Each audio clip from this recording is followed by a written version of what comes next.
తెలంగాణ పాలిటిక్స్కి ఒక కొత్త energy and మరియు strong decision making. This shows democratic leadership.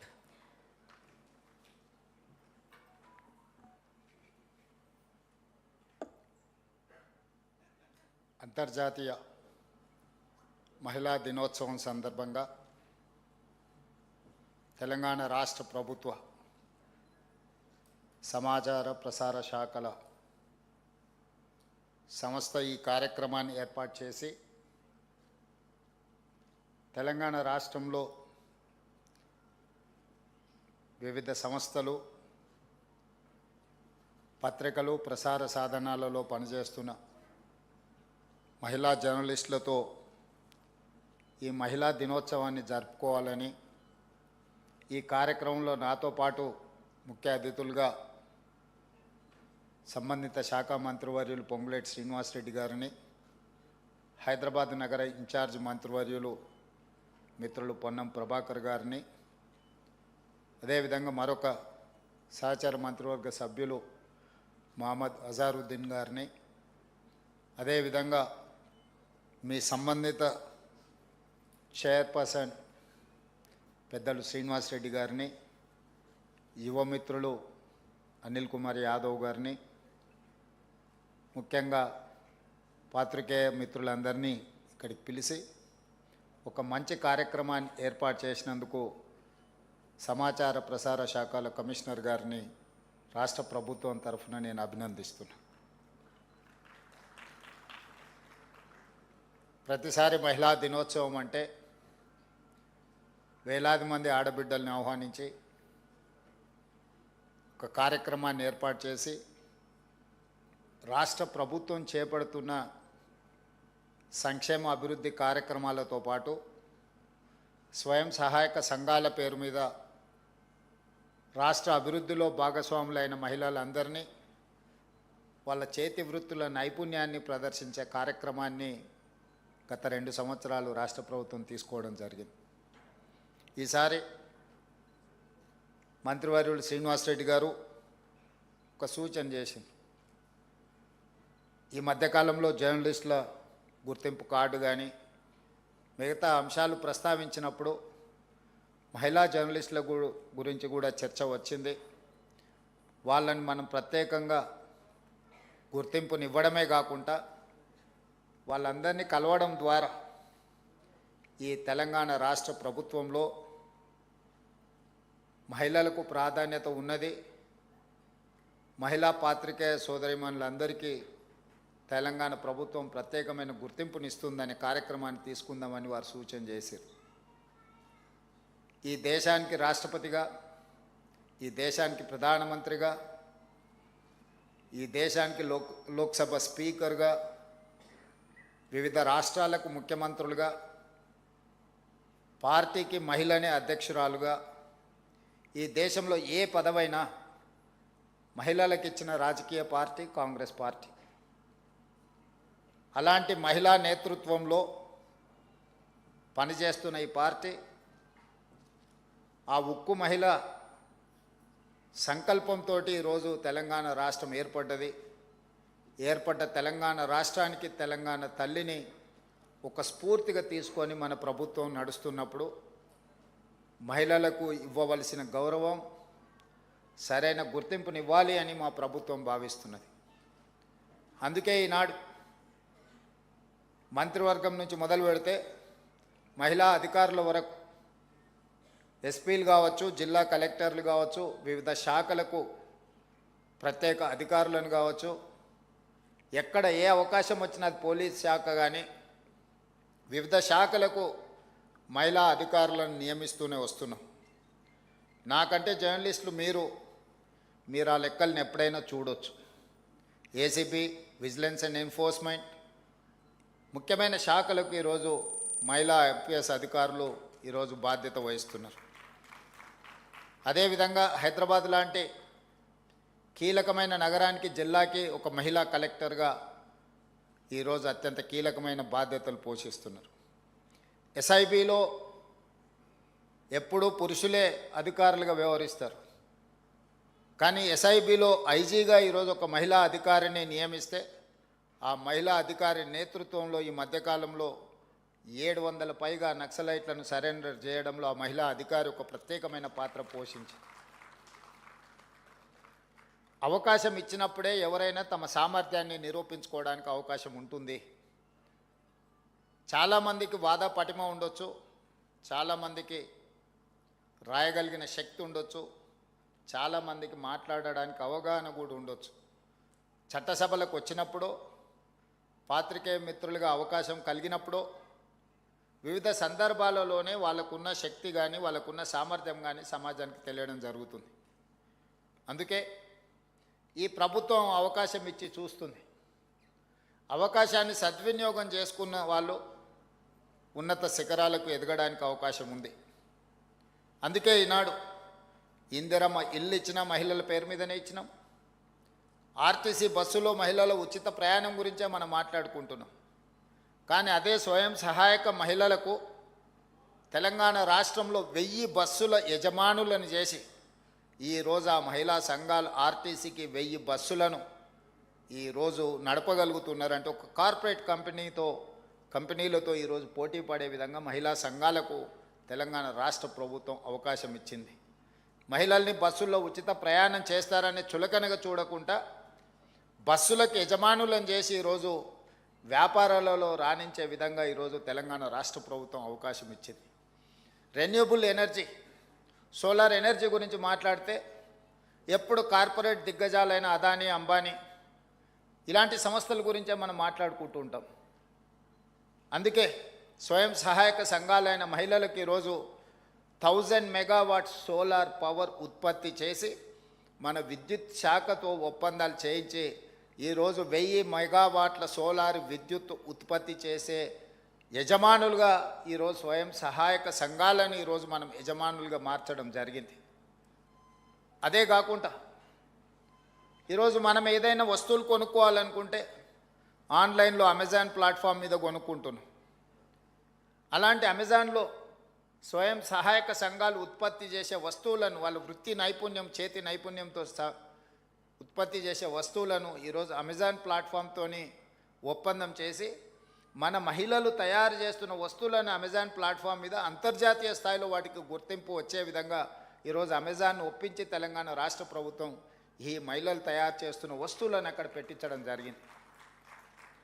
ఇప్పటివరకు ఓన్లీ కార్పొరేట్ మల్టీనేషనల్ కంపెనీలు తయారు చేసిన వస్తువులు అమెజాన్ ప్లాట్ఫామ్ మీద మనం చూస్తూ వచ్చినాం. కానీ ఈనాడు మన తెలంగాణ మహిళలు తయారు చేస్తున్న వృత్తి నైపుణ్యము, చేతి వృత్తులను, కుల వృత్తులతో తయారు చేసిన వాటిని ఈరోజు అమెజాన్లో మనం ప్రపంచానికి అందుబాటులోకి తీసుకొచ్చినాం. అదేవిధంగా ఈరోజు మహిళలలో ఉన్న టాలెంట్ను గుర్తించాలి, వాళ్ళకు అండగా నిలబడాలన్న ఆలోచనతోటి హైటెక్ సిటీ అని అంటే ప్రతి ఒక్కరూ మైక్రోసాఫ్ట్, ఇన్ఫోసిస్, విప్రో ఇలాంటి కార్పొరేట్ కంపెనీల గురించే మనం మాట్లాడుకుంటున్నాం. ఆ చుట్టుముట్టుతో ఉన్న ఐటీ కంపెనీల గురించి, అంతర్జాతీయ సంస్థల గురించి మాత్రమే మనం చర్చించుకుంటున్నాం. ఎగ్జాక్ట్గా హైటెక్ సిటీ పక్కన 3.5 ఎకరాలలో దాదాపుగా 1000 కోట్ల స్థలాన్ని 150 స్టాల్స్ ఈరోజు వాళ్లకు మహిళా సంఘాలకి ఇందిరా మహిళా శక్తి బజార్ అని పెట్టి 150 షాప్స్ని అక్కడ పెట్టి తండాలలో, గూడాలలో, మారుమూల పల్లెల్లో మహిళలు ఉత్పత్తి చేస్తున్న వస్తువులను అక్కడ అమ్మకానికి అవకాశం కల్పించి ఈ ఐటీ కార్పొరేట్ దిగ్గజ కంపెనీలతో పోటీగా ఈరోజు అంతర్జాతీయ స్థాయిలో అక్కడ ఒక వేదిక కల్పించినాం. ఈరోజు వాళ్ళలో ఉన్న నైపుణ్యాన్ని గుర్తించాలి, ఆ లోకల్ టాలెంట్ని గ్లోబల్ టాలెంట్గా తీర్చిదిద్దడానికి ఈరోజు హైటెక్ సిటీ పక్కన మహిళలకు ఒక గొప్ప అవకాశం ఇచ్చినాం. ఇలాంటివి ఎన్నో. ఎక్కడైనా ప్రపంచ దేశాలు, అభివృద్ధి చెందిన దేశాలను చూడండి, మీరంతా senior journalist and working journalist, మీకు విశ్లేషించే విచక్షణ పరిజ్ఞానం మిగతా వాళ్ళకంటే కొంచెం ఎక్కువనే ఉంటుంది. ఏ దేశమైతే ఆర్థికంగా ఎదిగిందో, ఏ దేశమైతే ఎదిగిన అభివృద్ధి చెందిన దేశాలుగా ఈరోజు ప్రపంచంలో గుర్తింపు పొందుతున్నాయో ఆయా దేశాలలో మహిళ యొక్క ఆర్థిక శక్తి పెరిగినప్పుడే ఆ దేశం అభివృద్ధి చెందిన దేశంగా గుర్తింపు పొందింది. మన దేశంలో మహిళల యొక్క శ్రమకు గుర్తింపు లేదు, శ్రమకు తగ్గ ఫలితము లేదు. ఇంట్లో చేసే ఏ పనైనా టేక్ ఇట్ గ్రాంటెడ్గా, ఆఫీస్లో ఏ పని ఉన్నా కూర్చొని చేసే పనిని మహిళల మీద నెట్టేసి మిగతా వాళ్ళు పెత్తనం చెలాయించే విధంగా, అదేవిధంగా మగవాళ్ళతో పోటీపడి చేసేటప్పుడు చిన్న చిన్న చులకన కామెంట్స్ కానీ ఇతర ఇష్యూస్ మీకు అందరికి తెలుసు. ఇట్లాంటి వాటి అన్నిటికీ పులి స్టాప్ పడాలి అని అంటే మహిళల్ని వాళ్ళ టాలెంట్ను గుర్తించి ప్రోత్సహించాల్సిన బాధ్యత సంస్థల మీద ఉన్నది. వ్యక్తులుగా మనం కొన్ని చేయలేం. వ్యవస్థగా మనం పని చేసినప్పుడు తప్పకుండా మనం ఆ టాలెంట్ని గుర్తించి అవకాశం కల్పించడానికి అవకాశం ఉంటుంది. జర్నలిజం గురించి నేను చెప్పాలి అని అంటే నాకున్న పరిమితమైన అవగాహనతో ఆనాడు దేశ స్వతంత్రం కోసం కొట్లాడుతున్నప్పుడు యంగ్ ఇండియా అనే పత్రికను మహాత్మా గాంధీ గారు నడిపించారు. 1921 నుంచి 1931 వరకు 10 సంవత్సరాలు మహాత్మా గాంధీ గారు పత్రికను నడిపించి స్వతంత్ర పోరాటాన్ని దేశ ప్రజలకు చేరవేయడానికి యంగ్ ఇండియా పత్రికను నడిపారు. అదే సమయంలో పండిత్ జవహర్లాల్ నెహ్రూ గారు దేశ స్వతంత్ర పోరాటాలనే కాకుండా పాలసీలను ప్రజలకు తెలియజెప్పాలి, ఈ దేశ ప్రజలకు దేశాన్ని నడిపించుకునే శక్తి ఉన్నది, జ్ఞానం ఉన్నదని నేషనల్ హెరాల్డ్ పత్రికను పండిత్ జవహర్లాల్ నెహ్రూ గారు నడిపించారు. మన ప్రాంతానికి వస్తే సాయుధ రైతాంగ పోరాట సమయంలో సురవరం ప్రతాప్ రెడ్డి గారు గోల్కొండ పత్రికను నడిపించడం జరిగింది. వీళ్ళందరూ కూడా వర్కింగ్ జర్నలిస్టులే కాదు, జర్నలిజం పట్ల ఒక అవగాహన ఉండి అత్యంత గొప్ప పోరాటాలను కూడా పత్రికల ద్వారా నడిపించడం ద్వారా శాంతియుతంగా ఒక యుద్ధాన్నే గెలవచ్చు అని చెప్పి మహాత్మా గాంధీ గారు, నెహ్రూ గారు, సురవరం ప్రతాప్ రెడ్డి గారు నిరూపించారు. యుద్ధం అంటే ఆయుధాలతో చేసేదే యుద్ధం అని కొంతమంది అనుకుంటారు. ఆయుధాలతో చేసే యుద్ధము విషాదంతో ముగుస్తుంది.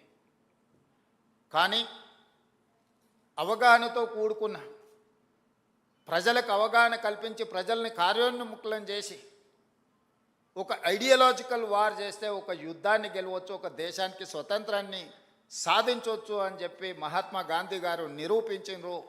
వారి వారసత్వంగా ఈరోజు మనం ఈ పరిపాలనను కొనసాగిస్తున్నాం.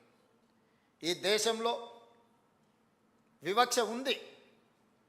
అది కులాల మధ్యలోనే కాదు, మహిళల మధ్యలో, పురుషుల మధ్యలో రకరకాల వివక్షలు ఉన్నాయి. అభివృద్ధి చెందిన దేశాలలో వివక్ష లేదని అనుకోకండి. అప్పుడప్పుడు మనం అమెరికా చాలా అభివృద్ధి చెందిన దేశం అంటాం, అప్పుడప్పుడు మనం చూస్తున్నాం. అక్కడ ఉండే వివక్ష అక్కడ ఉంది. అక్కడ పేదరికం లేదని కాదు, మనకంటే అత్యంత నిరుపేదలు ఉన్నారు. కానీ అక్కడ కష్టపడే వారికి గుర్తింపు ఉన్నది, ముందుకెళ్ళే వాళ్ళకు అవకాశం ఉన్నది.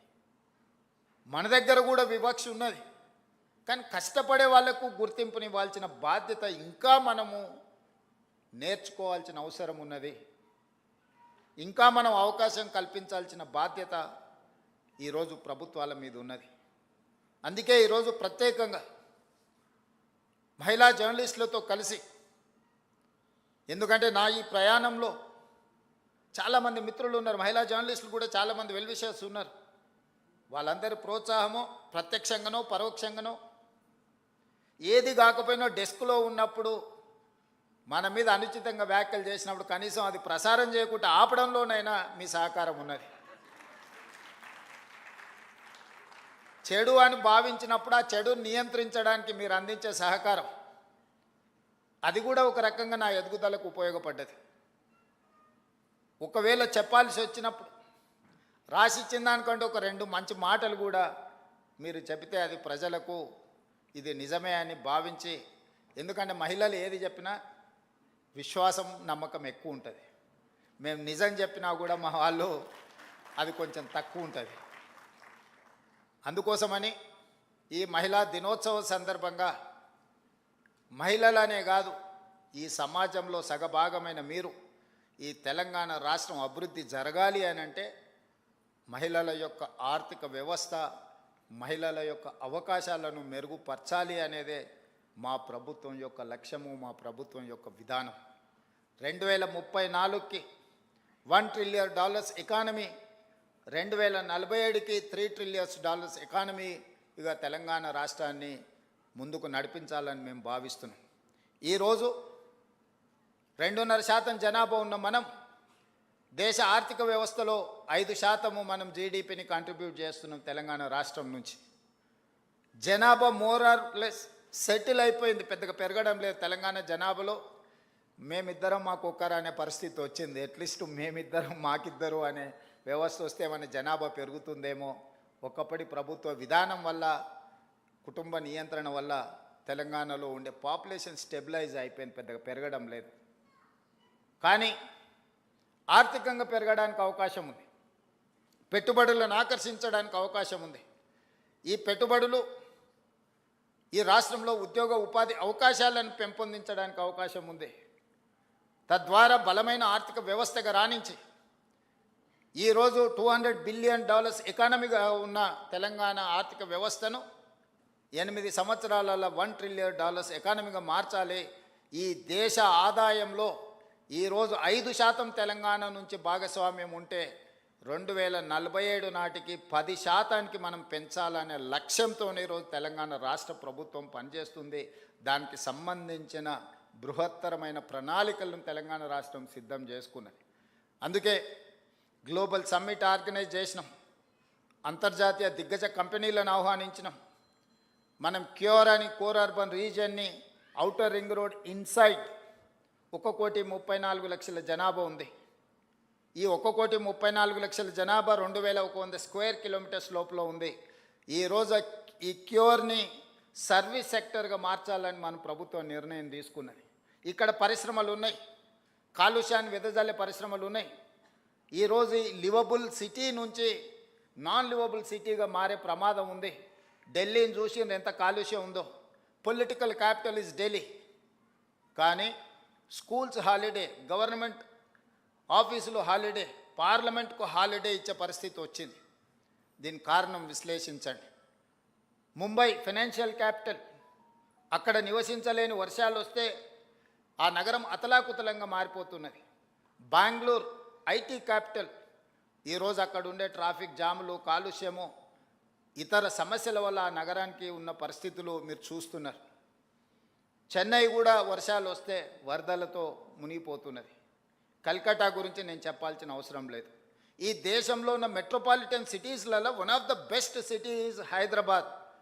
చంద్రబాబు నాయుడు గారు, రాజశేఖర రెడ్డి గారు ఈ నగరాన్ని ఈ దేశంలో ఉండే అన్ని మెట్రోపాలిటన్ నగరాల కంటే ఒక మంచి నగరంగా తీర్చిదిద్దిండ్రు.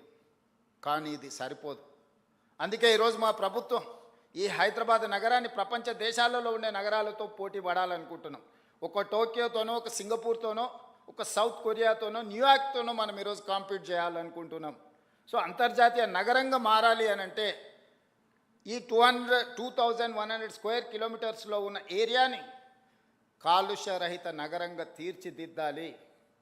ఈ కాలుష్యరహిత నగరంగా ఒక core urban region economy, it is called cure, దీన్ని క్యూర్ చేయాలని మేము అనుకుంటున్నాము. దానికి మహిళా జర్నలిస్టులుగా మీరందరూ సహకరించాలి. రెడ్ కేటగిరీ, ఆరెంజ్ కేటగిరీ పరిశ్రమల్ని ఇక్కడ నుంచి ఔటర్ రింగ్ రోడ్డు బయటికి తరలించాలని ఒక ప్రణాళిక తీసుకున్నాం. ఇవాళ ఈ నగరంలో కాలుష్యాన్ని వెదలజల్లే వాహనాలన్నిటిని కూడా నిషేధించడం ద్వారా, ప్రైవేట్ వాహనాలను నిషేధించే కంటే ప్రభుత్వంలో నడిచే హైదరాబాద్ నగరంలో outer ring road inside 2,800 RTC బస్సులు ఉన్నాయి, మా పొన్నం ప్రభాకర్ గారి ఆస్తి. కానీ అవి డీజిల్తో నడిచి ఎంతో కాలుష్యాన్ని వెదజల్లుతున్నాయి. అందుకే ప్రభుత్వం ఒక పాలసీగా తీసుకున్నది, 2026 డిసెంబర్ లోపల ఈ 2,800 డీజిల్ బస్సులను జిల్లాలకు తరలించి 100% ఈవీ బస్సులను హైదరాబాదు నగరంలో మనం తేబోతున్నాము.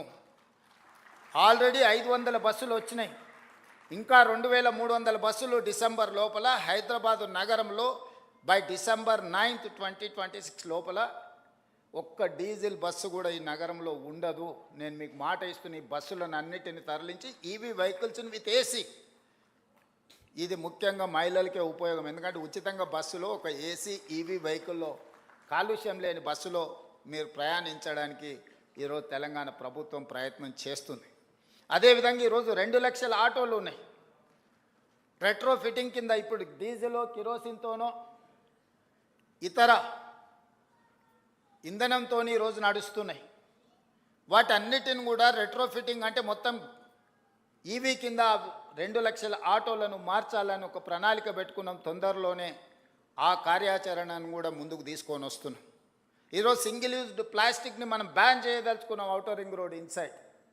అదేవిధంగా ఈ పరిశ్రమలను రెడ్ కేటగిరీ, ఆరెంజ్ కేటగిరీ పరిశ్రమలను నగరం బయటికి తరలించడానికి ప్రణాళికలు సిద్ధం చేస్తున్నాం.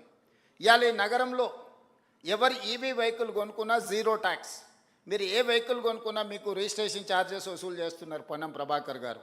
కానీ ఈవీ వెహికల్ కొనుక్కుంటే జీరో ట్యాక్స్. మీ కాస్ట్ ఎఫెక్టివ్గా వెహికల్స్ కొనుక్కోవడానికి ఈరోజు మనం ప్రయత్నం చేస్తున్నాం. కళాశాలలకు వెళ్ళే ఆడపిల్లలకు తొందరలోనే, ఈ ఫైనాన్షియల్ ఇయర్లో సాధ్యం కాకపోవచ్చు, తొందరలోనే స్కూటీస్ ఈవీ వెహికల్స్ని ఆడపిల్లలకి ఇవ్వాలని ఒక ఆలోచన చేస్తున్నాం. ఇవన్నీ కూడా ఈ నగరాన్ని ప్రక్షాళన చేయడానికి, ఈ నగరాన్ని అంతర్జాతీయ స్థాయిలో ఎవరైనా వచ్చి ఇవాళ రేపు ఎయిర్ క్వాలిటీ అందరు చెక్ చేస్తున్నారు. మీరు పొద్దున్నే చూడంగానే హైదరాబాద్ ఆరెంజ్ కేటగిరీకి వచ్చింది. తొందరలోనే మనం ఇట్లనే వదిలేస్తే రెడ్ కేటగిరీకి పోద్ది. ఈరోజు ఎస్టీపీలు కొన్ని కట్టినాం, కానీ అవి సరిపో. ఈరోజు డ్రైనేజ్ వ్యవస్థ రోడ్ల మీదకి వదిలేసింది, శానిటేషన్ పని లేదు. ఈరోజు చెత్త ఎత్తమంటే 5,000 ఆటోలు ఉచితంగా ప్రభుత్వం కొనిస్తే చెత్త ఎత్తాల్సిన ఆటో వాళ్ళు ఈరోజు మేము చేయము, మేము చేసిందే చెల్లుద్ది అన్నట్టుగా వ్యవహరిస్తున్నారు. ఒక పక్కన జర్నలిస్టులు రోడ్ల మీద చెత్త అడ్డగోలుగా ఉన్నది అంటున్నారు. మరి దానికి నియమించిన కార్మికులు పనిచేయాలి కదా, వాళ్ళతో పని చేయించుకోవాల్సిన బాధ్యత ప్రభుత్వానికి, మున్సిపల్ శాఖకు ఉన్నది కదా.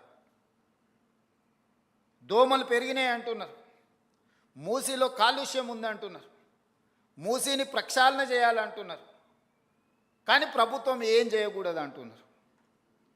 దోమల్ని నియంత్రించాలన్నా, చెత్త ఎత్తాలన్నా, మూసీని ప్రక్షాళన చెయ్యాలన్న డిమాండ్స్ వచ్చినప్పుడు ప్రభుత్వానికి ఏ కార్యాచరణ చేపట్టొద్దు అంటున్నారు. ఏ కార్యాచరణ చేపట్టకుండా ఇవి ఎట్లా సాధ్యమవుతాయో జర్నలిస్ట్గా మీరు నాకు సూచన చేయండి. గుజరాత్ అహ్మదాబాద్ సబర్మతి రివర్ ఫ్రంట్ కట్టుకుంటుంది. 10,000 కుటుంబాలను తరలించింది అక్కడి నుంచి. వాళ్ళు సరైన ప్యాకేజ్ కూడా ఇవ్వలేకపోయారు. ఈరోజు ఢిల్లీ యమునా నదిని ప్రక్షాళన చేస్తారు. ఉత్తరప్రదేశ్ గంగా నది ప్రక్షాళన చేసిన మన గొప్పగా ప్రపంచానికి ప్రచారం కల్పించుకుంటారు. నాకేం అభ్యంతరం లేదు, మంచిది. It is an good program, activity. Why can't Musi river development? Ahmedabad Sabarmati river front చేసుకోవచ్చు, ఢిల్లీ యమునా నది రివర్ ఫ్రంట్ డెవలప్ చేసుకోవచ్చు, ఉత్తరప్రదేశ్ గంగా నది రివర్ డెవలప్ చేసుకోవచ్చు. హైదరాబాద్ నగరం మాత్రం మూసీ నదిని ప్రక్షాళన చేయొద్దు అనడము ఏ మేరకు సమంజసము? నేను ఒకటే అడుగుతున్నా, వద్దనే వాళ్ళని. మీరు మొత్తం ప్రాజెక్టే వద్దంటున్నారా? ప్రాజెక్టు నిర్మించేటప్పుడు నిర్వాసితులుగా మారే వాళ్లకు సరైన సహాయాన్ని అందించాలంటున్నారా? మీకు స్పష్టత ఉండాలి. నిన్న మన ఒక అపార్ట్మెంట్కు సంబంధించిన చర్చ జరిగింది, ఎందుకంటే అక్కడ జర్నలిస్ట్ మిత్రులు ఉన్నారు. నేను కన్వే చేసిన, అది 7 acres ఉంది. ఆ 7 acresలో మూసీ నది ఒడ్డున, ఈసా నది ఒడ్డున ఉంది. అది నదులకు బఫర్ జోన్ 50 మీటర్లు, నాలాకు బఫర్ జోన్ 10 మీటర్లు. ఈసా నది ఒడ్డున ఇది నాలా అని చూపించి 2004-05లో బిల్డరు అనుమతి తీసుకొని వచ్చి అక్కడ అపార్ట్మెంట్స్ కట్టింది. 2004 తర్వాత 2012లో చట్టాన్ని సవరించి స్పష్టంగా నాలా అయితే ఎంత ఉండాలో, చెరువులు అయితే ఎంత ఉండాలి బఫర్ జోన్, నదులైతే ఎంత ఉండాలి బఫర్ జోన్, కేటగారికల్గా చట్టాన్ని మనం ఆమోదించుకున్నాం శాసనసభలో. 2012 నుంచి యాక్ట్ మనం ఇంప్లిమెంట్ చేస్తున్నాం. దాని ప్రకారం మూసా నది కానీ ఈసా నది కానీ నది ఒడ్డున 50 మీటర్ల బఫర్ జోన్, ఎవరు ఏమి కట్టడానికి వీల్లేదు, కట్టినా కూడా వాటిని తొలగించాలి. భూ యాజమాన్య హక్కులు మీ దగ్గర ఉన్న నష్టపరిహారం ఇస్తారు తప్ప అందులో ఎలాంటి నిర్మాణాలు జరగడానికి లేదు. NGT directions, supreme court directions, all constitutional authorities have decided to remove all these buffer zones. ఆ అపార్ట్మెంట్కు సంబంధించి దాదాపుగా 50% ఈ బఫర్ జోన్ 50 మీటర్ల 9 మీటర్ల సెట్ బ్యాక్ చూపించేసి ఇది నాలా అని చూపించి బిల్డర్స్ అక్రమంగా అనుమతి తెచ్చుకొని కట్టినరు, మన వాళ్ళు కొనుక్కున్నారు. అనుమతి చూసే కొనుక్కున్న వాళ్ళ గురించి నేనేం తప్పుగా చెప్పట్లేదు, అనుమతులు అన్నీ చెక్ చేసుకున్నాను. నేను ఈ మధ్యలో ప్రాజెక్టుని టేకప్ చేయాలనుకున్నప్పుడు చూస్తే మోర్ దాన్ 50% బఫర్ జోన్లు ఉన్నది. దీంట్లో చాలామంది తెలిసిన మిత్రులు ఉన్నారు. అరే వీళ్ళకి ఏదైనా నష్టం జరిగేటట్టుంది, మనం చేయగలిగిన సహాయం చేద్దామని మా అధికారులకు చెప్పి వాళ్ళ దగ్గర పంపించి వాళ్ళతో చర్చ చేయించి చెప్పిన. మరి వాళ్ళకి ఎంత చేరిందో తెలియదు, అందుకే ఈరోజు ఇక్కడ నుంచి చెప్పదలుచుకున్నా. వాళ్ళకి ప్రత్యామ్నాయంగా పక్కనే 7 ఎకరాలకు 7 ఎకరాల ల్యాండ్ ఇచ్చి ఇప్పుడు ఎంతైతే స్క్వేర్ ఫీట్ కన్స్ట్రక్షన్ చేసిందో కొత్త నిర్మాణానికి అవసరమైన డబ్బులు బ్యాంకులో డిపాజిట్ చేస్తా, మీరే ఒక సొసైటీ పెట్టుకొని మీరు కట్టించుకోండి. ఇది ఇంకా భవిష్యత్తులో ఎప్పుడు మీకు అమ్ముకోవడానికి కొనుక్కోవడానికి కూడా ఉండదు. ఈ 50 మీటర్ల బఫర్ జోన్ అనేది బ్యాన్ చేస్తాం. ఇప్పటికిప్పుడు కూలగొట్టకపోయినా భవిష్యత్తులో అది మీకు జీరో వాల్యూ అవుతుంది. మీ మేలు కోసం మీరు నష్టపరిహారం తీసుకొని మీరు వేరే దగ్గరికి వెళ్ళి కొనుక్కుంటాం అంటే మీ ఇష్టం. లేదు అంటే మీ ఎంత స్థలం ఉందో అంతే స్థలం ఆ పక్కన ప్రభుత్వ స్థలాన్ని కేటాయించి ఈ నిర్మాణానికి అవసరమయ్యే నిధులు కూడా ప్రభుత్వం ముందే మీ బ్యాంకులో డిపాజిట్ చేస్తుంది. మీరు ఒక అసోసియేషనో మీ ఎట్లాగూ అపార్ట్మెంట్స్ వెల్ఫేర్ అసోసియేషన్ ఉంటుంది కదా, మీరు మీకు డిపాజిట్ చేస్తాం, మీరు కట్టుకోండి అని మేము చెప్పినాం. అది రాజకీయ రంగుగా మారి ప్రతి రాజకీయ పార్టీ అక్కడికి వెళ్ళి వాళ్ళ పట్ల సానుభూతి చూపిస్తున్నాను. సానుభూతితో ఇది సమస్య పరిష్కారం కాదు. నేను ఆ మిత్రులకు సవినయంగా విజ్ఞప్తి చేస్తున్నా. 50 మీటర్ల చట్టము అమల్లో ఉంది. ఆ చట్టాన్ని నేను మార్చలేను. నేషనల్ గ్రీన్ ట్రిబ్యునల్ నుంచి సుప్రీంకోర్టు వరకు ఇచ్చిన గైడ్లైన్స్ ప్రకారం ఏర్పడింది. ఆ 50 మీటర్ల బఫర్ జోన్లో ఉన్న అన్ని అపార్ట్మెంట్స్ జీరో వాల్యూ, నివసించడానికి పనికొస్తుందేమో కానీ దాని ఫైనాన్షియల్ వాల్యూ జీరో. అట్లాంటివి మేము సేకరించి వాళ్ళకి మేలు చేసి వాళ్ళని పక్కకు తరలించి వాళ్ళకి ప్రత్యామ్నాయం చూపిద్దామని అంటే లేదు మేము అడ్డుకుంటామని రాజకీయ పార్టీలు అక్కడికి వెళ్తున్నాయి. ఎవ్వరు వీళ్ళు ఉండరు. 2 రోజులు టీవీలలో పేపర్ల వార్తల కోసం మీ దగ్గరకు వస్తారు. మీ కన్నీళ్ళు వాళ్ళకు ఓట్లుగా మార్చుకుందామన్న ఆలోచన చేస్తున్నారు తప్ప మీకు సహాయం అందించాలనుకుంటే ప్రభుత్వంతో చర్చించాలి. అవునయ్యా వీళ్ళకి ఇక్కడ నష్టం జరుగుతుంది, నువ్వు ప్రత్యామ్నాయంగా ఏమిస్తావో చెప్పు అని ప్రభుత్వంతో చర్చించాలి వచ్చే ప్రతినిధులు. మోడీ గారు గొప్పగా చేసిందని చెప్పేవాళ్ళు, ఆ పార్టీకి ప్రాతినిధ్యం వహిస్తున్న వాళ్ళు ప్రభుత్వంతో చర్చించవచ్చు కదా. They are also constitutional authorities. వాళ్ళు కూడా యూనియన్ క్యాబినెట్ మినిస్టర్లు ఉన్నారు, యువతలు ఉన్నారు. ప్రతిపక్ష పార్టీ కూడా ప్రతిపక్ష హోదా ఉంది. వాళ్ళందరూ వచ్చి కూర్చొని అవును ఇక్కడ నుంచి మూసీ పరివాహక ప్రాంతంలో 2 వైపులా 50 మీటర్ల బఫర్ జోన్లో ఎవరెవరు ఎఫెక్ట్ అవుతున్నారు, వాళ్ళ ఎంత పేదవాళ్ళు, గుడిసెతో ఉన్నారా, ఇల్లుతో ఉన్నారా, వాళ్ళకి ఏ నష్టం జరుగుతుంది, వాళ్ళ సొంత భూమి ఉందా, ప్రభుత్వ భూమి ఉందా, వాళ్ళకి ఏమి ఇస్తే బాగుంటుందో మనం చర్చిద్దామని నేను చెప్తున్నా. నువ్వు చర్చించడానికి లేదు, నువ్వు కట్టడానికి లేదు, మేము చేయలేదు కాబట్టి నువ్వు చేయొద్దు. నువ్వు చేయలేదు కాబట్టి నువ్వు ఇంటికి పోయినావు, నేను చేస్తానే నమ్మకం ఉంది కాబట్టి నేను కుర్చీలో కూర్చున్నా. ఇక నీకు నాకు తేడా లేకపోతే ఇంకా విషయం ఏమున్నది? అందుకే మన నగరాన్ని కాపాడుకోవడానికి, మన నగరం అంతర్జాతీయ నగరంగా రాణించడానికి, మన నగరం ఒక దేశ ఆర్థిక వ్యవస్థకి వెన్నెముకగా మారడానికి మీ అందరి సహకారం నాకు కావాలి. ఇది నేను నా ఒక్కడి కోసం, నా ఇంటి కోసం చెప్పడం లేదు. మీరందరూ మహిళా జర్నలిస్టులు అనుకుంటే రేపు 13th రోజు తాజ్ కృష్ణాలో పవర్ పాయింట్ ప్రజెంటేషన్ ఈ మూసీ నది మీద ఫేజ్ 1 మీద ఈరోజు డీటెయిల్ ప్రాజెక్ట్ రిపోర్ట్ ఇవ్వబోతున్నా. గాంధీ స్టాచ్యూకి 5,000 కోట్లు ఖర్చు పెడుతున్నారు. ఎవడన్నా బుర్రుండేటోడు 5,000 కోట్లు ఖర్చు పెడతాడు ఆ స్టాచ్యూకి. స్టాచ్యూ కాస్ట్ 70 కోట్లు. ఆడ విజ్ఞాన మందిరం మొత్తం కట్టడానికి 100+ ఏదో అవుతుంది. టోటల్ కలిపితే కూడా 200 కాదు. అంబేద్కర్ భవన్కి 220 కోట్లు పెట్టారు, సంతోషం.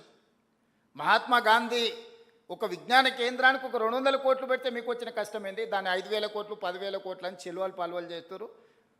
నిజం గడప దాటకంటే ముందే అబద్ధం ఊరంతా తిరిగి వస్తుంది. ఇట్లాంటి దగ్గరనే మహిళా జర్నలిస్టులను నా రిక్వెస్ట్ ఒక్కటే, వాస్తవాలను మీరు ప్రజలకు చెప్పండి. అంతెందుకు ఈ గేట్లకు ఎప్పుడన్నా వచ్చిండ్రమ్మా? ఎవరు ఎంతమంది ఉన్నారు చేయొద్దండి ఈ గేట్లకు వచ్చిన వాళ్ళు గతంలో? ఇప్పుడు కాదు, గతంలో 5-6 మంది ఉంటారా? గతంలో అప్పుడు కాదమ్మా, రాజశేఖర రెడ్డి గారు ఉన్నప్పుడు ఇది ఇట్లా లేదు కదమ్మా. గడిగా ఉన్నప్పుడు ఎప్పుడైనా వచ్చారా? ప్రజాభవన్ అయినాక వచ్చి ఉంటారు. గడిగా ఉన్నప్పుడు వచ్చిన వాళ్ళు ఏమంటే అప్పుడు కాదమ్మా. 2014 నుంచి 2023 వరకు ఇందులోకి ఎంటర్ అయిన వాళ్ళు ఎవరున్నారు? ఒక నలుగురు, 1 2 3 4 నలుగురు ఉన్నారు. సో ఈరోజు ప్రతిరోజు ఈ భవన్లోకి ప్రజలందరూ వస్తున్నారు. ఇది ప్రజలకు వేదిక, ఇది ప్రజా వేదిక, ఇది ప్రజా పరిపాలన. ఏది నిషేధిత ప్రాంతం కాదు ఇది. తెలంగాణ ప్రజల్ని నిషేధిస్తే ప్రజలు మనల్ని నిషేధిస్తారు శాశ్వతంగా. ఇంతే, దీంట్లో ఏం పెద్ద థియరీ లేదు, పెద్ద ఇది లేదు. అంతకుముందు అప్పుడప్పుడు ఎప్పుడన్నా ఉత్సవ విగ్రహాలు పండుగల పూట వీధుల్లో చూపిస్తారు. అంతకుముందు ఉండేటైనా అట్లా ఉత్సవ విగ్రహం లాగా అప్పుడప్పుడు మీకు కనిపించేటోడు. నేను ఎప్పుడు మీ మధ్యలోనే ఉంటున్నా. ఏ రోజైనా నేను సెలవు తీసుకున్న రోజు ఉందా? ఏ రోజైనా ఎవరైనా కలుస్తా అంటే కలవని రోజు ఉందా? అందుకే మహిళా జర్నలిస్టులకు కూడా నా విజ్ఞప్తి ఒకటే, మన రాష్ట్రాన్ని మెరుగుపరుచుకుందాం, మీ సహకారం ఉండాలి. మహిళా దినోత్సవ సందర్భంగా సంకల్పం తీసుకోండి. ఈ రాష్ట్రంలో మహిళలకు రక్షణ కల్పించడమే కాకుండా ఈ రాష్ట్రంలో మహిళలకు అవకాశాలు ఈ రాష్ట్ర ప్రభుత్వం ఇస్తుంది. వీటిని సద్వినియోగం చేసుకొని దేశంలోనే మహిళా ప్రాధాన్యతతో కూడుకున్న రాష్ట్రంగా ఒక గొప్ప పేరు, గుర్తింపు మనం తెచ్చుకుందామని తెలియజేస్తూ మీ అందరి దగ్గర సెలవు తీసుకుంటున్నాను. ధన్యవాదాలు.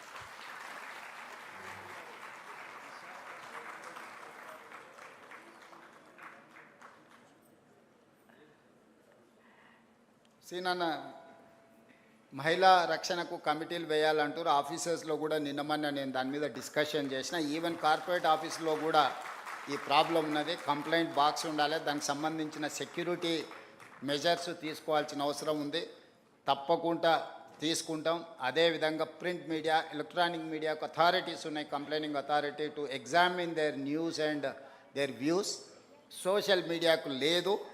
డెఫినెట్గా తెలంగాణ రాష్ట్ర ప్రభుత్వం ఎగ్జామిన్ చేసి సోషల్ మీడియాలో ప్రసారం చేసే అవాస్తవాల మీద ఫిర్యాదు చేయడానికి కూడా ఒక వేదికను చేయాలనుకుంటున్నాము. ఎందుకంటే అసలు నకిలీ అని ఎప్పుడు ఉంటుంది, నిజము అబద్ధం అనేది తోడు నీడ లాంటివి. సో నిజమైన జర్నలిస్టుల ముసుగులో వ్యాపారాలు వ్యవహారాలు చేసే వాళ్ళకు ఉన్న తారతమ్యం ఏముందో దానికోసం ఒక చట్టాన్ని కూడా తేవాలన్న ఆలోచన ఉంది. తప్పకుండా రేపు వచ్చే శాసనసభలో చర్చ చేస్తాం. మీరు ఏదైనా అవకాశం ఉన్నా ఇన్పుట్ ఇవ్వండి. మీకు కొన్ని డెస్క్లో చేసే వాళ్ళకి ఏదో గుర్తింపు కార్డులు సమస్య అన్నట్టుగా కొంతమంది, ఎవరిని అట్లా లేదు. మేము అందరికీ స్పష్టంగా అన్ని అవకాశాలు, డెస్క్ జర్నలిస్ట్కి లేకపోతే మిగతా ఫీల్డ్ జర్నలిస్టులకి ఏం తేడా లేదు. నేను మంత్రి గారితో మీ అందరికీ చెప్పించిన ఈ వేదిక మీద నుంచి కూడా మళ్ళొకసారి చెప్తున్నా. అన్నిటికంటే ముఖ్యంగా మీకు ఇళ్ళ పట్టాలు చాలా రోజులు పెండింగ్ ఉంటే నేను వచ్చినాక ఇచ్చినా ఆగిపోయినాయి. ఈ మహిళా దినోత్సవం ఎందుకంటే ఇల్లు అనేది మహిళల చేతుల్లో ఉంటే మహిళల గౌరవం పెరుగుతుంది. ఒక వే ఫార్వర్డ్ ఏదో నేను ఆలోచన చేస్తున్నా. తొందరలోనే తప్పకుండా మీకు ఒక మంచి వార్త వినిపించే ప్రయత్నం చేస్తా. ఎందుకంటే చట్టంలో మీకు సమస్య రాకుండా మీకు అవకాశం ఇవ్వాలనేది నా ఆలోచన. ఎందుకంటే ఇప్పటివరకు మీకు వచ్చిన అవకాశాలు చట్టం వల్ల కొంత ఇబ్బంది వచ్చి సుప్రీంకోర్టు కూడా స్టక్ డౌన్ చేసింది. దానికోసం అడ్వకేట్స్తో వీళ్ళతో మాట్లాడుతున్నా. మనం ఫ్యూచర్ సిటీ నిర్మించుకుంటున్నాం. ఎమ్మెల్యేలకు, ఎంపీలకు, ఎమ్మెల్సీలకు, జర్నలిస్టులకి ఫ్యూచర్ సిటీలో ఒక మంచి కాలనీ మనం డిజైన్ చేసుకుందాము, నైబర్హుడ్ క్రియేట్ చేసుకుందాము.